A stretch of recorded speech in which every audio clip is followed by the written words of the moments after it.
Stranded sa Ninoy Aquino International Airport mula pa kahapon ang daan-daang mga pasahero matapos na makansela ang ilang international at domestic flights dahil sa naranasang global IT outage. Hindi nakabiyahe ang ilang mga eroplano matapos na magkaroon ng technical problem ang Microsoft system. Dahil dito maraming mga pasahero ang nagpalipas ng magdamag sa airport dahil sa nakansela ang flight. Bukod sa NAIA, apektado rin ng global IT outage ang ilan pang mga paliparan sa bansa, gaya ng Mactan Cebu International Airport, Bicol International Airport at iba pang mga airport. Gayunman, kakaunting mga pasahero lamang umano ang naapektuhan nito. Nagpaabot naman ng assistance ang mga airline company sa mga naapektuhang pasahero kung saan binigyan sila ng makakain, alinsunod sa nakasaad sa Passenger Bill of Rights.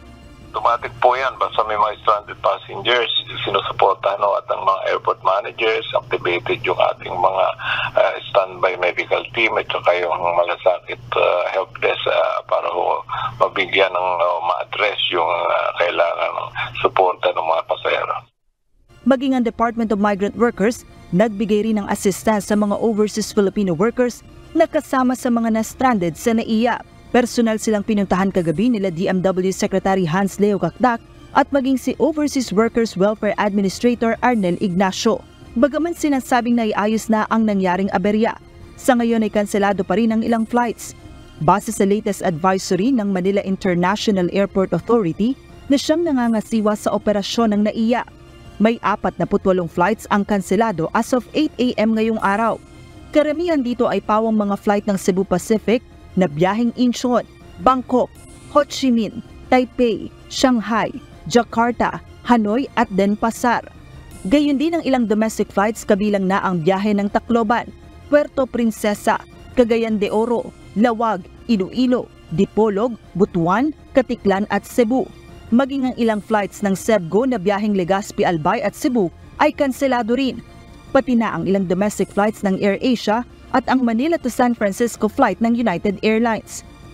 As para sa na-address na yan ng Microsoft, siyempre down the line, dito sa mga airlines, dalawang airline yung apektado sa atin, yung AirAsia at itong Cebu Pacific. But na-manage naman po nila itong sitwasyon.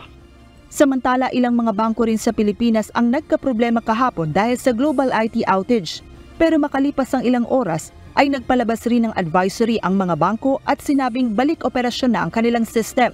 Sa opisyal na pahayag na inilabas ng Bangko Sentral ng Pilipinas kagabi, sinabi nito na nakamonitor sila sa epekto ng Microsoft outage at tiniyak na sa kabila ng pangyayari ay nananatiling resilient ang financial system sa bansa. Tiniyak naman ng Department of Information and Communications Technology o DICT na hindi sila gumagamit ng kaparehong cybersecurity service provider at hindi naapektuhan ng outage ang kanilang system. Joan Nano, UNTV News and Rescue. Diyos ang aming sandigan, serbisyo publiko ang aming pinahahalagahan.